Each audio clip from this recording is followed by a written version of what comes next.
Welcome back. So another news of the day video in between the first and second period between Washington and Tampa. Adam Fox reportedly signing a 7-year extension with the New York Rangers. It's expensive, and when you add together Mika Zibanejad's contract that kicks in next year and Fox's, they're going to make a combined $18 million. That's the cap hit anyways. $9.5 million per season, so clearly the market was set during this past summer. The Rangers are looking at that market going $9.5 million is the going rate for a top-notch defenseman, and that's what we're going to pay Fox. So Fox makes a lot of money out of this. He's earned it based on last season and the early returns this year, and so the Rangers are happy. There are going to be some cap concerns this next coming summer, but there's going to be a lot of teams with cap concerns next summer. The likelihood of a lot of players in the middle being squeezed out is possible. Something that was talked about when salary cap came in, that your star players are still going to get paid, your rookies are still going to get their rookie salary, but then there's those guys in between who normally would make $3, maybe $4 million before we had a cap, and they might get squeezed out because it seems to be like, we can't afford your services, or they end up making less money, right? So we'll see what happens with the Rangers, but Fox is not a concern. Look for a lot of the restricted as well as unrestricted free agents to get signed well in advance of the trade deadline this year.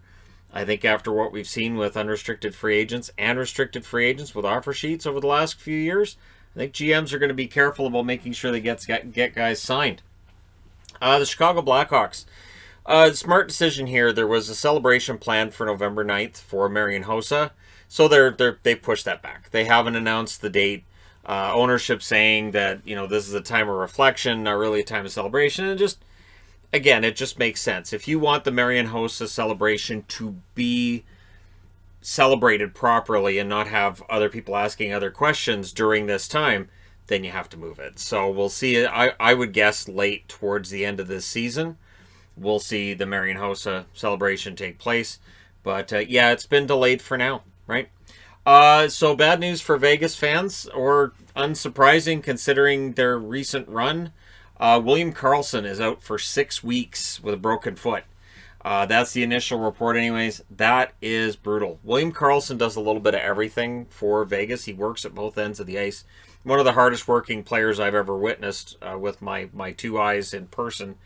And really impressive player.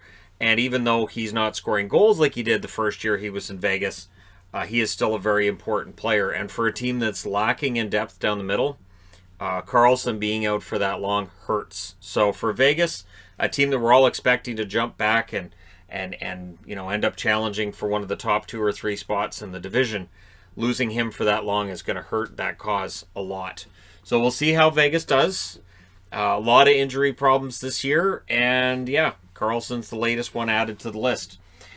Speaking of injuries and setbacks and whatnot, a setback has hit Joel Edmondson for his undisclosed injury. So now they're saying it'll be another 10 to 14 days before he gets back into the lineup. Of course, for Montreal, it has been a disaster right from the opening for them. And so they're really hoping to get guys back, get guys healthy, figure out what's gone wrong. And without Edmondson in the lineup, that does hurt. Hurts the blue line, right? Mark Scheifele has been cleared. He's on the ice for the Winnipeg Jets. So he's set to make his return, you would think, soon. We'll see how that goes for him. I haven't seen anything yet on the change in how they do the protocols and all that stuff. That was supposed to be today. I haven't seen what happened with the NHLPA meeting yet either, though. But yeah, so we haven't seen a change in all the protocols. That may have been pushed back. I would think that got pushed back because of everything else that's going on in the league right now. Good news for Sharks fans, along with some bad news, because there's no other kind right now when it comes to injuries or the protocol list.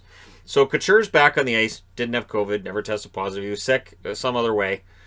So he had a standard illness, and he's back on the ice today. Cogliano is out of the protocol list. LeBanc has now been added to the protocol list. For San Jose, it's 2 guys who will likely get into the lineup for the next time out, and they lose Kevin LeBanc for the next game. In all likelihood anyways. These lists can change a lot. But yeah, we'll see what happens. Let me know your thoughts in the comments section below as always. Don't forget to hit like and subscribe if you're browsing your way through. You just happened upon this video. Thank you guys so much for watching, for all your support. I will talk to you again soon.